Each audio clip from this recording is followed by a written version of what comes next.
Hi, I'm Diana Giselle Yanez, host of Highly Sensitive Money. I'm a money coach, certified financial planner, and a highly sensitive person who brings money and social justice together. If you're someone who feels deeply, can endlessly think through how one decision affects everything else, or has ever struggled with all the things that traditional financial thinking leaves out, you're in the right place. In this show, I chat with highly sensitive people on how they handle their money and with money experts on how they cultivate social justice in their work. Questions? Please go to allthecolors.net and schedule a free 30-minute call, and I'm happy to share resources on investment management, money coaching workshops, or anything else money and social justice related. This podcast is for informational and educational purposes only and does not constitute investment, legal, or tax advice. Listening does not create an advisory relationship, and nothing discussed should be considered a recommendation to buy or sell any security or adopt any investment strategies. In this podcast, we explore ideas. We do not prescribe financial decisions. The views expressed by guests are their own and do not necessarily reflect the views of the host, the advisory firm, or its affiliates. Join us in this episode as we explore money and sensitivity while honoring that all of our well-being is interconnected. In today's episode, I'm joined by Alicia DeLia, founder of Buen Vivir Capital Institute, for a conversation about what it means to move capital in ways that are relational, reparative, and non-extractive. Alicia brings together her decades of experience in philanthropy and impact investing with a deeply personal story of growing up across class, culture, and geography, and how that perspective shapes how she sees access, wealth, and community. We talk about why so much impact capital still fails to reach the people closest to solutions, what Latin America can teach us about social movements and repair, and why wealth holders can begin to see themselves not only as donors or investors, but as financial activists. This conversation is really about redesigning the relationships between money so the capital can serve dignity, trust, and long-term well-being. So welcome, Alicia, to the Highly Sensitive Money podcast. I'm thrilled to have you here and to introduce the Buen Vivir Capital Institute. But for us to really get started, I'd love for you to introduce yourself and the work that you do today. Yeah, thank you, Diana. I'm thrilled to be having this conversation. I'm so glad we met at our launch event just a couple of months ago now. And I'm thrilled that you're bringing more of this message forward. I have been in the kind of space of philanthropy and impact investing my whole career and have been really inspired by the idea that money can be transformative, that it could be healing, that it could be used to support communities and people that don't have access to it, but who have the talent, the grit, everything that's required to show up for their communities, either as entrepreneurs who need investment capital or as movement leaders and impact leaders who need philanthropy. And so we work across the capital spectrum to support leaders raising capital in the ways that they need. And so Buen Vivir Capital Institute was born about a year and a half ago after my being in the sector for a very long time as a fundraiser and impact advisor. And it really came out of a very particular moment we're in. And one moment or one dynamic on the international side is the massive retraction of impact capital as a result of the demise of US aid and the demise of multilateral aid broadly across the world. And incredible frontline projects and impact leaders who were receiving capital either completely diminished or are struggling incredibly to be able to access the capital that they need. And then on the domestic front, because we work across the Americas largely, in the US front, I saw a huge influx of capital after the atrocious murder of George Floyd. And working particularly in racial equity and gender equity, there was a huge resurgence of interest in supporting Black Indigenous and Latinx organizations that came in that 2020 time. Unfortunately, as the years went on, that also retracted very severely.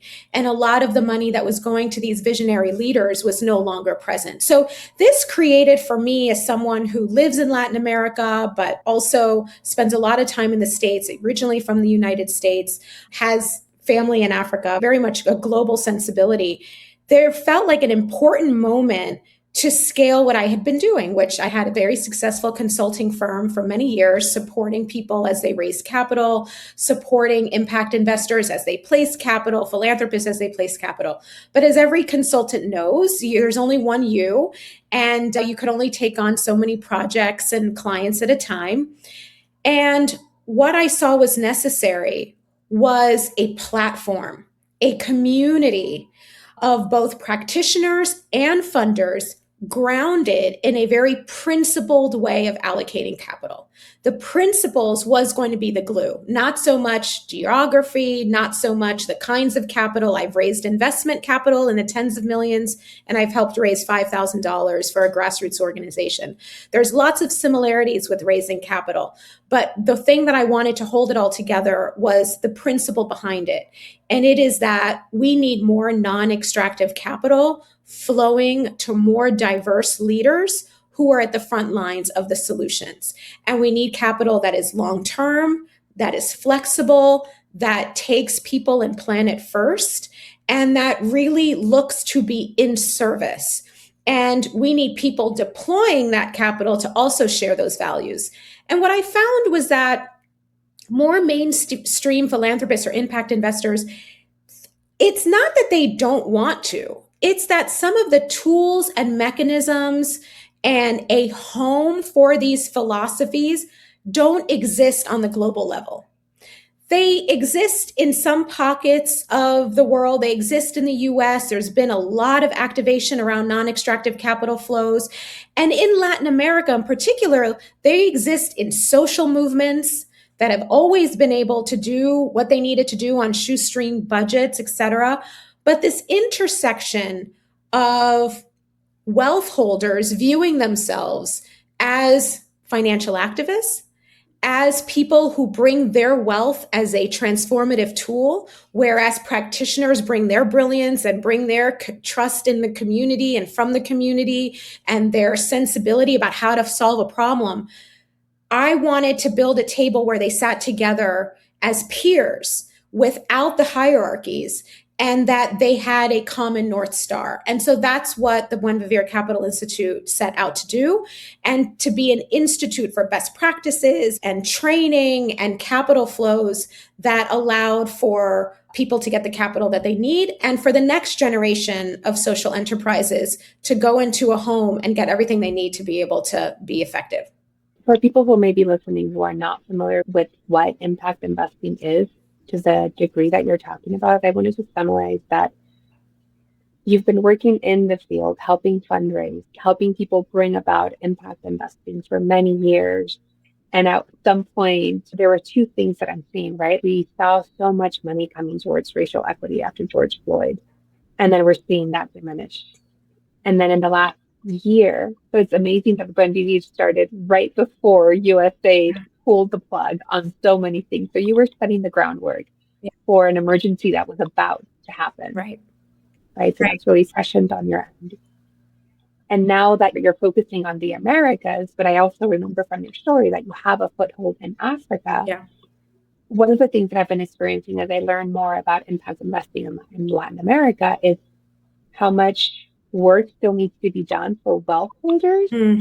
These themselves, as what you were saying, financial activists, see themselves as not just profit first, profit only, but really impact driven. Yeah. Right. And the Buen Vivir is helping networks, it's helping build networks to bridge those gaps. Exactly. Yeah, that's exactly it. Why do you think it is that in the US, wealth holders have become activists? Do you know the storyline around that? Yeah. And what may be different in Latin America that we're not seeing it happen here? Yeah. And if it is happening, how do we make sure that it's not just like a facade, Oh, yeah. right? Such a, That's always something that we always have to maneuver in the US too. yeah. So, what I saw over the last 15 years, so I moved to Latin America 4 years ago. I live in El Salvador now. And it was very helpful at that point when I moved, because sometimes when you're out of a community or out of an ecosystem, out of a country, you get to see things from a different perspective. And when you're there and you're in it, and I had been in the world of fundraising for a lot of organizations that were raising capital led by Black and Brown individuals, it feels like a grind, and you're constantly working, and you're both working to do the actual fundraising work, but you're moving to shift a system. And so, what we wanted to do was really activate capital differently. And we wanted to activate more trust based capital, more restorative capital, particularly for entrepreneurs, but also for nonprofit leaders. What does it look like for philanthropy to be its most benevolent and generous kind of iteration? What does it look like for impact investors to fund in ways that were also restorative, that took things like historical malpractice in the financial systems, like redlining, and took all of these US realities into account when thinking about how to place capital? Because it's one thing to look at diversity, equity, inclusion and say we need to level the playing field and we need to have equal access. But unless you go back a little bit further to understand the unique obstacles faced by specific vulnerable groups in the US, like African Americans, like Indigenous people, minorities, veterans, on, that was where the frame of reparative capital came from. Because we need to get to a place where we are looking at history and repairing history before we can move forward, right? And so what happened was that a group of practitioners, largely led by Black women and Indigenous women in the United States, started to say that how organizations and companies and movements were funded was just as important as what they were funding. That how they were receiving the capital and what those financial partnerships look like was important. And what we started to see as the people raising capital is that traditionally, we took capital by any means necessary. And I often say we would go down to the river and we'd cleanse it and we'd get some sage on it. And then we would heal the money so that it could go to the communities and to the founders that needed it in a more healed way. But what we started to see is all that inner work of transforming money that feels paternalistic and extractive into money that creates good, whole projects was a level of labor and extraction and distraction that we didn't want to hold anymore. And so instead we said, what if the money comes to us in ways that are from people that have been educated about the history of racial inequity in our country, the history of boarding schools for the Indigenous, the history of slavery, the history of all. What if they come with sensitized to the reality of the way capital has moved? And we don't have to do so much of that labor. And instead, they come ready to use their capital towards those solutions. And so we started basically building tables with wealth holders, and incredible people started doing trainings and retreats, and wealth holders were starting to question their implicitness in these systems and how they benefited from them and how they can switch their foundations or their companies to do things differently. And it happened. People changed. Money started moving differently. There were successes. And it wasn't until I moved. Let me, Yeah. but when did that start? Like how, when I'm thinking of like the timelines of, we see the big surge of money coming in with what happened to George Floyd with his murder. Yeah. Was this work happening before that? Or people already sensed it? Yes. Yes. So yeah. what's the timeline of this change in the philanthropy? It's so interesting because if I'm being completely accurate about the history of impact investing, it started with women religious in the 1960s and 70s, largely Catholic nuns. Largely Catholic nuns were at the forefront of disrupting capital in service of human beings. And they built cooperatives And they created financial mechanisms where money from the Catholic Church was used in both ways that were grants, but little bits of investment money, little bits of loans. That is what I would signal as really the beginning, the formation of impact investing in the United States as we know it. Then we had other major milestones and other major actors. So we had the rise of Muhammad Yunus and the Grameen Bank. And what that was the rise of microcredit and how you could use small loans to support largely rural women entrepreneurs, in his case in Bangladesh, but it ended up being a global phenomenon. Then you had other organizations that started to sprout up in the 80s and 90s and 2000s around this idea of good capitalism, of markets being a solution for global poverty, for inequity. And you had the GIN, which is the Global Impact Investing Network. You had Andy, the Aspen Network of Development Entrepreneurs. You had a number of different global trade associations that started talking about this. And then what you started to have is more of the activists joining the movement. So you had foundations like the Katali Foundation. You have other groups like Cordata, which was part of Natural Investments. You have anchors, and they have become more active over the last 15 years, which is where the world of activism and the world of impact investing started to come together. And so that would be the trajectory that I would signal for how this has moved largely in the United States. And I don't think enough people honor the role of Catholic nuns, quite frankly, in being pioneers, but they very much were. And I think part of the reason it's lesser known is because they did not seek glory around it. They just wanted to do good work and move money in restorative ways. The other thing I'll name, which was a pivotal moment, was the anti-apartheid movement. And it really was this moment where business as usual was not okay, and companies were taking back their capital from this regime. And you had one of the first and only examples I can think of in the 20th century of a global activist movement, which was also largely centered around economics and finance, that worked, that toppled a regime. And it was people from all different class and backgrounds and races and religions who decided that what was happening in South Africa could no longer be. And those people then ended up funding a lot of the early nonprofits that were looking at capital as forces for good.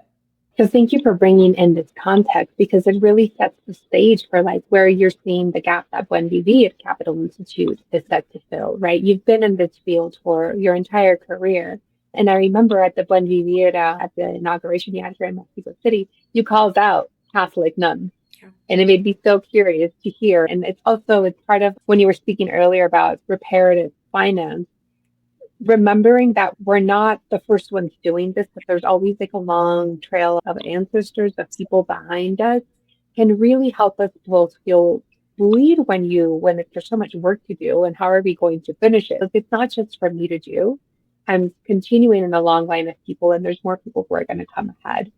So part of this question was like, what's missing in Latin America, or what is the version of this in Latin America? Because Latin America also, I don't know if this is part of impact investing, but like the Catholic social doctrine is really important in Latin America. It's a big part of how countries were pushing against different dictatorships, some installed by the US, some not installed by the US. There's this different complexity that's happening there. But yeah, I'm curious about how do we activate wealth holders in Latin America? Yes.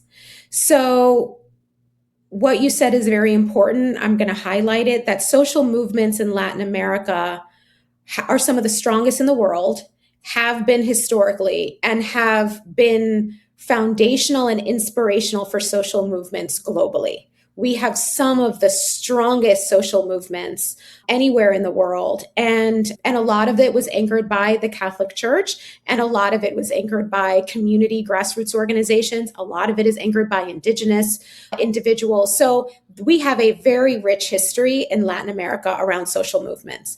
A lot of what happened, particularly in Central America, the region I'm most familiar with, is that decades long of civil war and of a US influenced, we'll put it, infiltration, and a lot of our social movements becoming also politicized and becoming part of different kind of fractions on the left and right, clouded a lot of that, and it made it so politicized. And then in many cases, it was responsible for a lot of the kind of carnage that we're still moving through here in Central America, even though we've had now a few years, a couple decades of peace.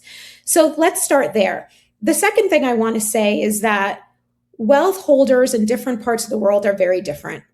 The way that philanthropists act and move money in Europe is different from the US. The way that it's in the US is different from Latin America because we bring our own cultures to it.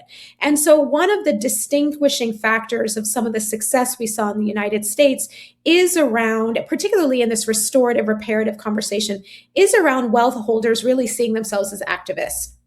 And that's very important to name. They were not just philanthropists, business as usual philanthropists. That exists. We have people that do it for the tax incentives. We have people who do it to get ahead inside of large bureaucracies. But the reparative and restorative part of the movement were people who really wanted to disrupt and really wanted philanthropy to move differently, right? So what happens? I came to Latin America. And it became clear, first of all, that kind of activism around wealth holder kind of work is nascent. I'm not going to say that it doesn't exist, but it is nascent. And as anyone who has worked internationally or anyone who is from anywhere else in the world will tell you, that you cannot copy paste from one country to the next. We can't even do it from El Salvador to Guatemala, let alone from the United States into Mexico or anywhere. It's its own distinct culture. So when we are thinking of mobilizing wealth holders in our region, it really needs to take our culture into account. One of the first things that we have to do that I've noticed, that has been my observation, is that there was a real sense of responsibility from a lot of the wealth holders that we worked with in the United States about their implicit role in the unjust and unequal society and systems that had been built. So it didn't feel external. It felt like I have benefited as a largely white wealth holder and I say largely white wealth holders because those are largely the ones that we have worked with in the States. I have benefited from a system that encouraged and enabled me to thrive and amass an incredible amount of wealth. And it has largely been on the backs of people who have been oppressed. That it didn't just happen by itself. People had to lose for me to win. And in my family, I want to be a voice about how we use our philanthropy to do something about that. To empower Black communities in the South, to empower Indigenous communities in the Northwest. Whoever we might feel had an unequal start or continues to have an unequal access or unequal outcomes, we want to see how we can support those communities very fundamentally. So that was one of the first things that's distinguished that I've noticed. In Latin America, I have not noticed that same level of personal responsibility, of a sense that we benefited as wealth holders because other people had to lose. In our countries, I see it more as government set up enabling conditions for the elites to prosper and for other people to maybe not prosper. And we have not had many conversations, and this is why some of the things we talked about at Buen Vivir feel really important, because even in the US, when we were starting to unpack these conversations, we cannot have them based on guilt. That is not a motivating factor that you did wrong, and so you now need to be part of the repair. I've never raised money sustainably with that lens. And in Latin America, sometimes what has happened historically is that if we start to talk about race and class, we start to lean into talks on revolution. And that scares people away. That is not necessarily what people want to talk about, and or what they want to be reminded of, or what they want to be centered around. And so the question for us here in Latin America is how do we have these conversations where we acknowledge that we have had winners and losers, but we do it in a way that isn't going to come for your wealth. That has happened very frequently here in Latin America, where certain regimes, whenever we start having these conversations about wealth and privilege, come for the wealth of the elite or of the rich. And they try to redistribute, and then a new regime comes in, and maybe they're on the complete opposite side. It has just been this ping pong for decades on right and left, taking and giving back, et cetera, et cetera. And that is more common in our history here than in the US, where we have more stability. Another thing I want to say about philanthropy in Latin America that's different, and wealth that's different, is that it's much more precarious in LATAM. And I believe that creates a mindset that's different. And that mindset says, can I really give it away? Or do I have to make sure that, because I never know what the next regime is coming and doing and taking, that maybe I don't feel as empowered to be as generous as I would like to feel. There are a number of differences in the way that maybe Silicon Valley philanthropists feel pretty rest assured that their wealth will grow and compound and that their generations will see it, that we don't have in LATAM, where we're worried about one generation to the next.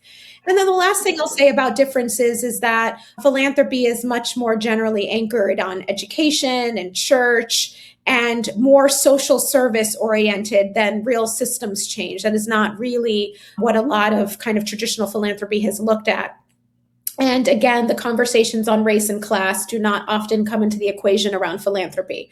So there's some opportunities with the younger generation, and this is something you might have heard Alberto talk about at CoCapital at our event, is younger people are a little bit more curious about why we have an impact investing sector that maybe shies away from these conversations, philanthropic sector that maybe isn't as bold or courageous as it could be. And then we have the role of the diaspora, people who have been born and raised and cultured in the United States and who feel a sense of obligation to their home communities and maybe have a different perspective on philanthropy. So our region is ripe for growing philanthropy and impact investing in ways that are more sensitive to the issues of our past without being fixated on them to the extent that we can't move forward. And that's what Buen Vivir Capital Institute wants to do.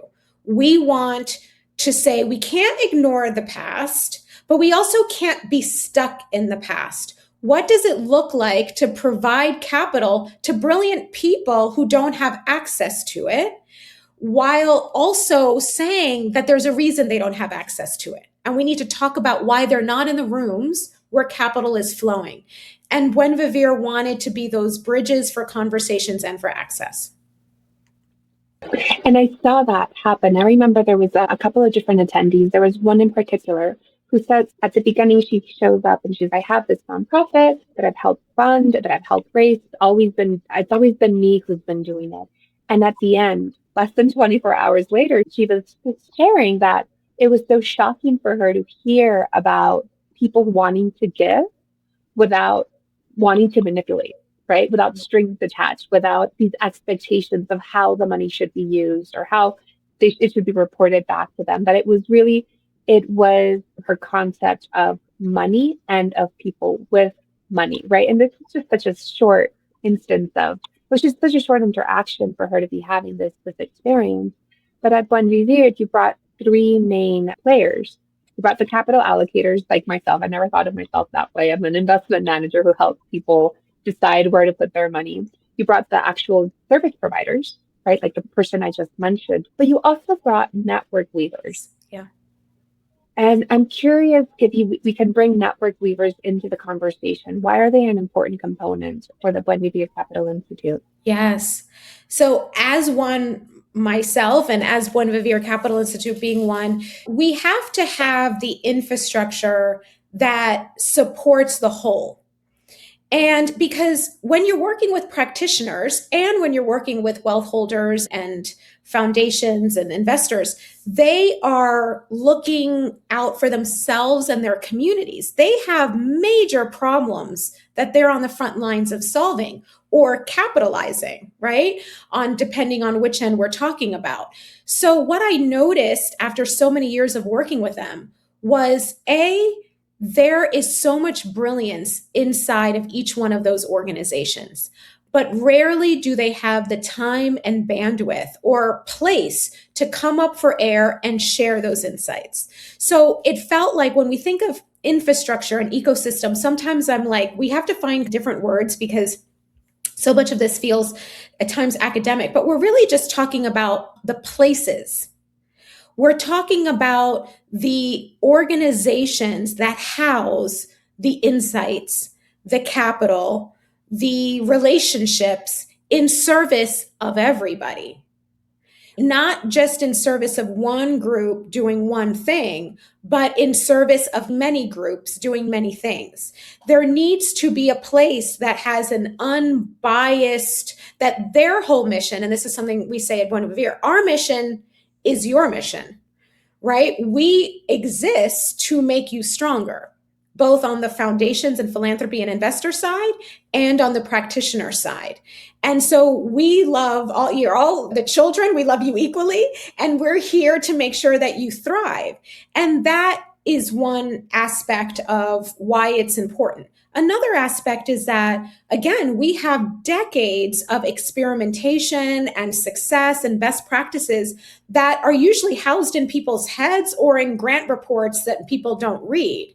We needed to lift those insights up and provide white papers, and then not just let those white papers sit in things that don't read, but have convenings, which is our style at Buen Vivir Capital Institute. We do the research and then we have a convening where we share it out. Because the whole point is that we need to inspire people to action.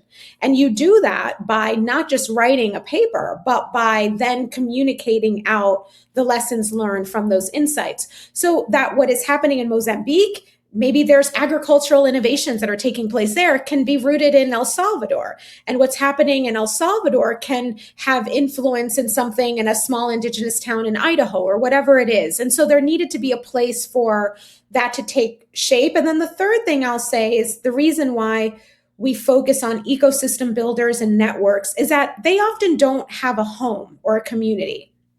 So when we think of the people that are in the in-between, they don't have peers, really. When you're a practitioner, you have other nonprofit leaders or other founders, and you have these places where founders go, like accelerators or conferences.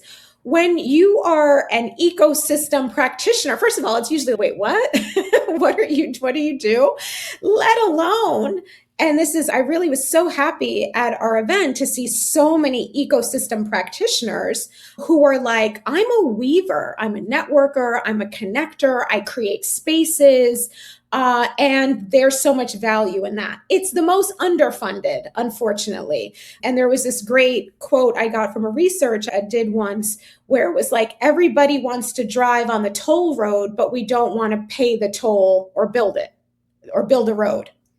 And it's the idea that we almost can take for granted how we get to the school or the farm or whatever that we're working on. But that road that was built for everyone's benefit also needs love and community and resourcing. And so we wanted to be that as well.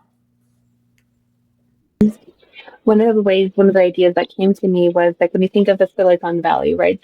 Because they were so close to each other, they were in conversation with each other, they were watching what each other was doing, then they were in some way lifting each other up. Yeah.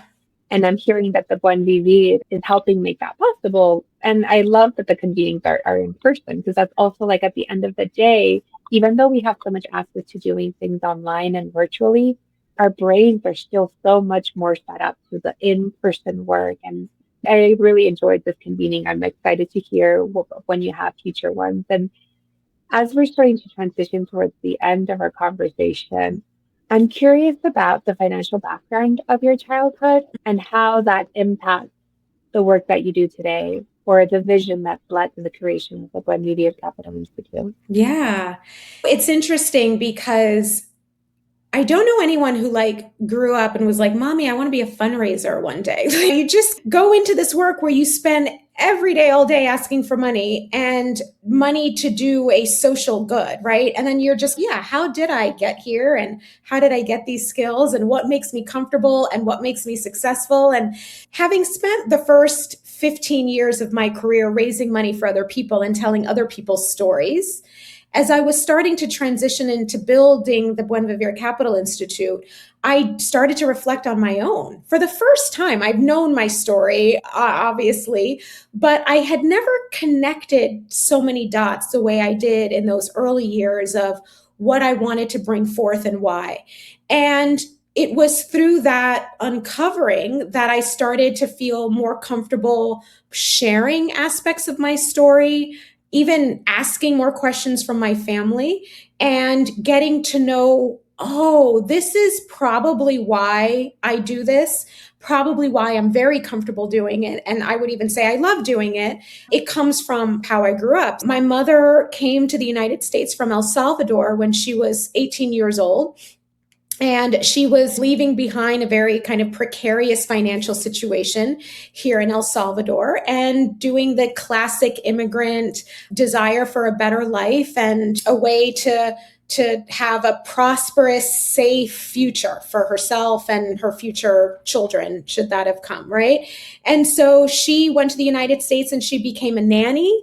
And she became a housekeeper and she joined the hundreds of thousands of other women from Latin America that go to the United States to do that. My father is from Cameroon and he is from the upper classes in Cameroon. He is now a traditional chief. And he came to the United States to go to Wharton Business School, one of the first and only African business school students at Wharton Business School in Pennsylvania. And wanted and came because this is very typically what people of the elite class do all over the world. You go to the States or Europe. The States is often a major destination. You go to an Ivy League school, you get your Ivy League education, and then you go back to your home country to do the very important things that you're supposed to do inside of your companies or in the public sector or whatever it is. So that's why my dad came.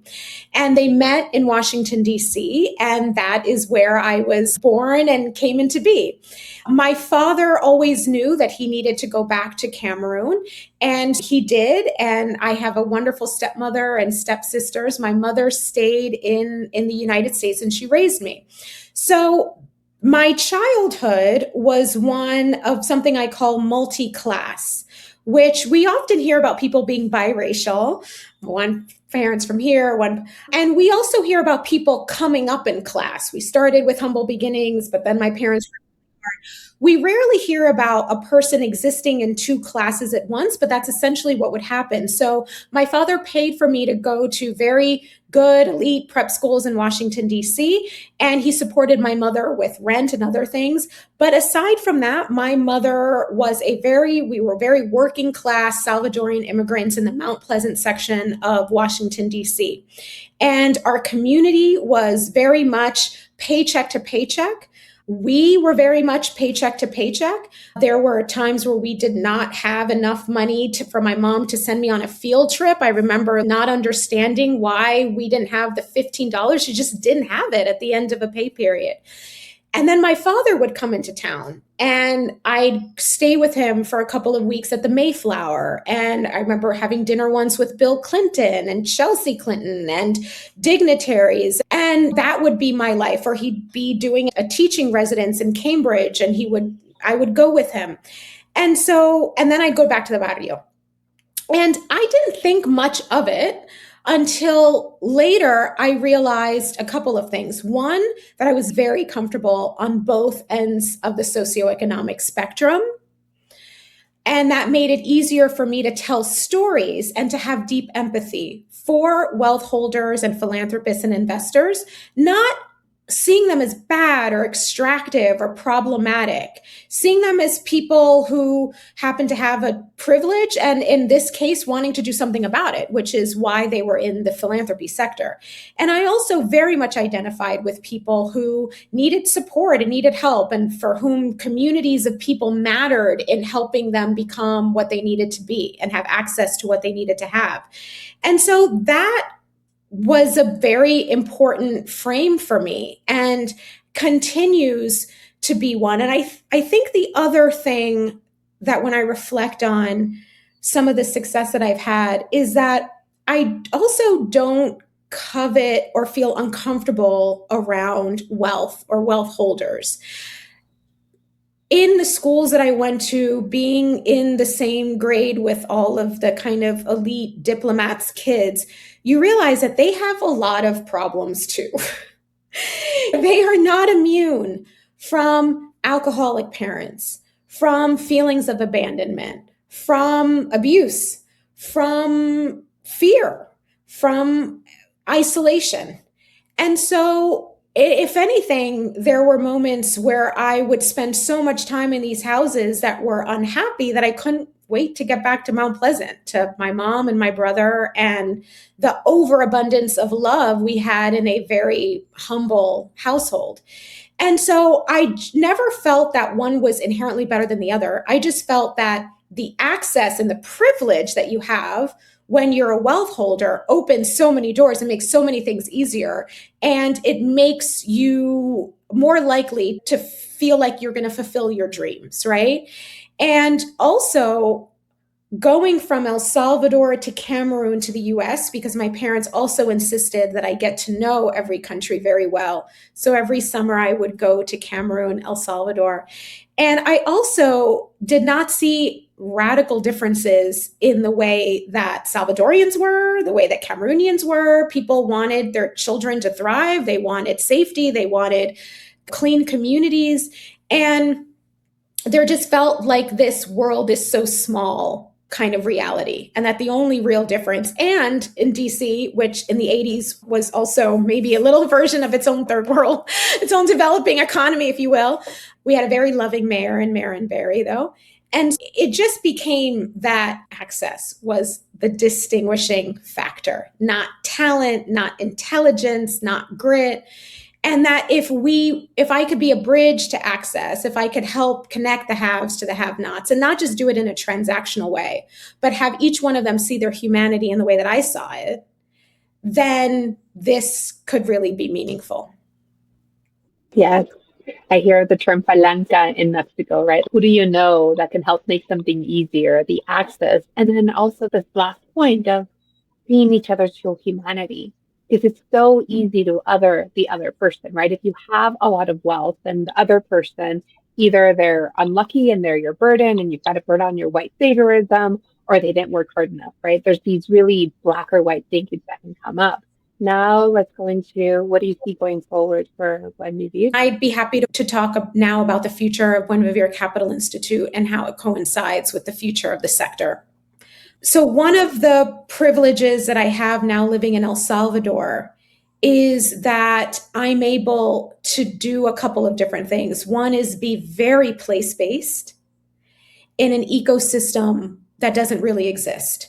So both El Salvador and Central America, if we look at neighboring countries, Guatemala, Honduras, we really have been so foreign aid dependent for so many decades that we are now, through the demise, having really powerful conversations around identity, around the reality that what ended up happening was we became a marketplace for development agencies. You give us an RFP and we will write the proposal, whether or not it's needed, whether or not it's what our community is asking for. We will respond to that market because we need jobs and we need capital. The conversation we're now having is, what does it look like to flip it and say, this is what my community needs. And now I'm going to try to find the philanthropists who get it and who want to fund it and who want to be in relationships. So part of it is that we're at this very important juncture in Central America where we're trying to rewrite the playbook on how development has worked here. And we realize that we have been part of a system that hasn't always had our community interests at the center. It doesn't mean that great things haven't happened, that great projects haven't been funded, but it's been short term. We've relied on a lot of international expertise, if you will, not enough local wisdom, let alone the wisdom of our more ancestral roots guiding us. That influences the time things need. We can't continue selling 6-month projects when these things take 10 years. And we can't continue to pretend that's fine just because that's what's available to us. We really need to become advocates for ourselves around what's truly needed. So one aspect of Buen Vivir Capital Institute is deeply place-based, creating these Buen Vivir ecosystems. Secondarily, moving from there is our fellowships for global impact leaders raising capital. So these are people that are building businesses or movements or impact funds and are raising, again, $50,000 or $50 million. We want to be able to have a network that supports them at where they are. And that's a global network. Again, based here in El Salvador and Central America in service of the world. Why? I could have established my work in the US. It was important for us to name that we can build and grow in our countries and they can have relevance globally. And that's why we're here in El Salvador.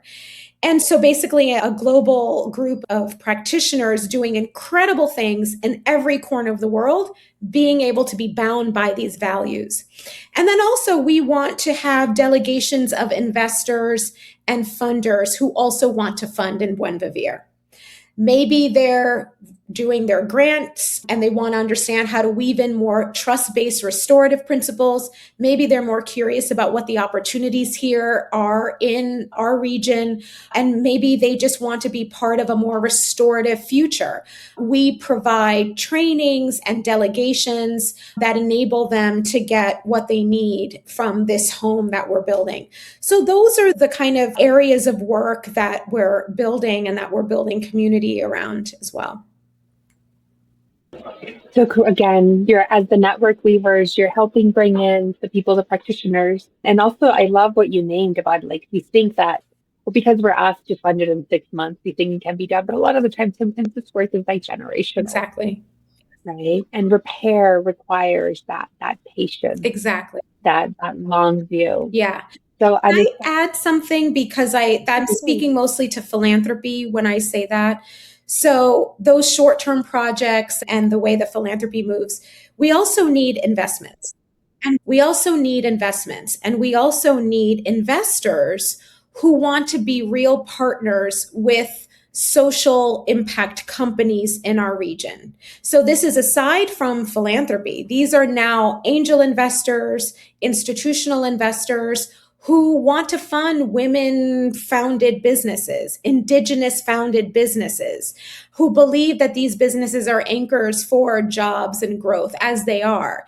And we want to be able to build the kind of investor community that allows that to happen. Particularly in Central America, we can no longer absorb extractive investments. Our ecosystems are too fragile. Our people deserve better.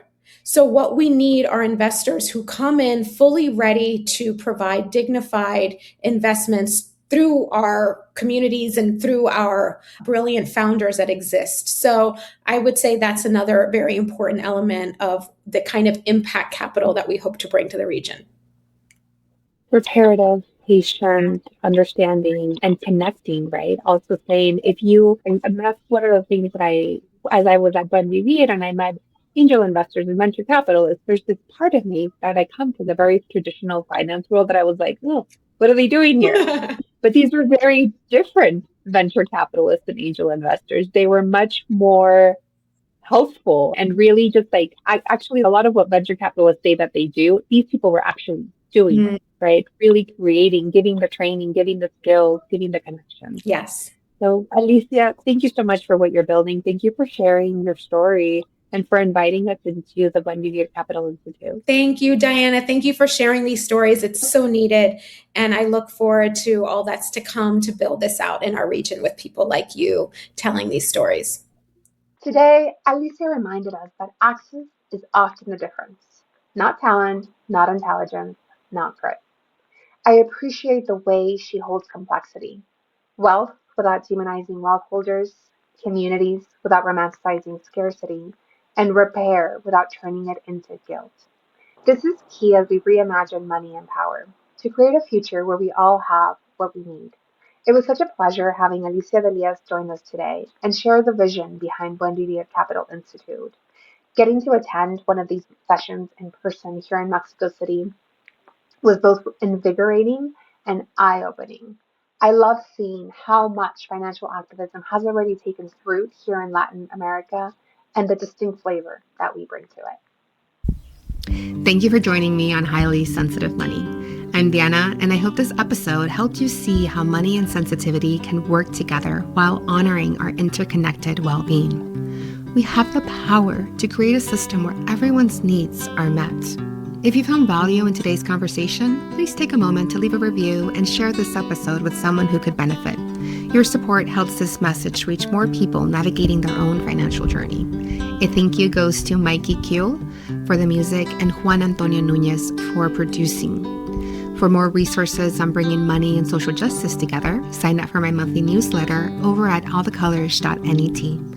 I also invite you to schedule a free 30-minute call where we can talk about money coaching, investment management, and all things money and social justice. Remember that all investments involve risk, and decisions should be made based on your individual circumstances, ideally in consultation with a qualified professional. Until next time, remember that your sensitivity and deep thinking is your superpower.